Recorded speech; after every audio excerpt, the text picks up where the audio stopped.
അദ്ദേഹത്തിൻ്റെ തുടക്കകാലം നമ്മൾ നേരത്തെ പറഞ്ഞതുപോലെ, നേരത്തെ സിനിമാറ്റോഗ്രാഫർ വേണു പറഞ്ഞതുപോലെ അത്ര ഈസി ആയിരുന്നു എന്ന് നമുക്ക് തോന്നുമെങ്കിലും അദ്ദേഹം കൈകാര്യം ചെയ്ത രീതി എത്രത്തോളം എളുപ്പത്തിലായിരുന്നു എന്നുള്ളതാണ്. മലയാള സിനിമയിൽ നിലനിൽക്കുക എന്നുള്ളത് അദ്ദേഹത്തിൻ്റെ ആവശ്യമായിരുന്നു. പിന്നീട് അത് പ്രേക്ഷകരുടെ ആവശ്യം കൂടിയാക്കാൻ അദ്ദേഹത്തിന് സാധിച്ചു എന്നുള്ളത് കൂടിയാണ് ശ്രീനിവാസനെ വ്യത്യസ്തനാക്കുന്നത്. അദ്ദേഹം സിനിമയിൽ അഭിനയത്തിനായിട്ടാണ്, അതായത് ചെറിയ വേഷങ്ങൾ നൽകാമെന്ന് പറയുമ്പോൾ തിരക്കഥ സത്യൻ അന്തിക്കാടിന് എഴുതി കൊടുത്ത പ്രിയദർശൻ എഴുതി കൊടുത്തിരുന്നു എന്ന് പറഞ്ഞ് അദ്ദേഹം പിന്നീട് അത് പലതവണ പറഞ്ഞിട്ടുണ്ട്. പ്രേക്ഷകരോട് അത് എങ്ങനെയാണോ ഏത് വഴിയിലാണോ അദ്ദേഹം മലയാള സിനിമയിലേക്ക് എത്തിയത് ആ വഴികളെല്ലാം പ്രേക്ഷകരുമായി അദ്ദേഹം പങ്കുവച്ചിട്ടുണ്ട്. അതിൽ അദ്ദേഹത്തിന് അനായാസമായി എത്തിപ്പെടാൻ സാധിച്ച, ഇല്ലെങ്കിൽ അദ്ദേഹത്തിന്റെ ആവശ്യങ്ങൾ കൊണ്ട് അദ്ദേഹം എത്തിപ്പെട്ട തിരക്കഥയെക്കുറിച്ച് പോലും അദ്ദേഹം പ്രേക്ഷകരോട് എല്ലാ കാലത്തും അത് പറഞ്ഞിട്ടുണ്ട്.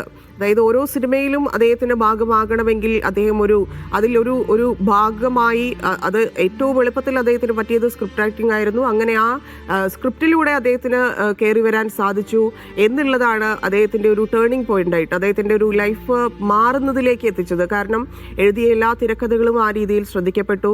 എല്ലാ രീതിയിലും അത് ഹാസ്യം ചാലിച്ചുകൊണ്ട് അദ്ദേഹം എന്തൊക്കെ പറയാൻ ഉദ്ദേശിച്ചോ അത് മലയാളിക്ക് കൃത്യമായി മനസ്സിലായി എന്നുള്ളതായിരുന്നു പിന്നീട് വന്ന ഓരോ സിനിമകളും എടുത്തു നോക്കുമ്പോൾ മനസ്സിലാവുന്നത്.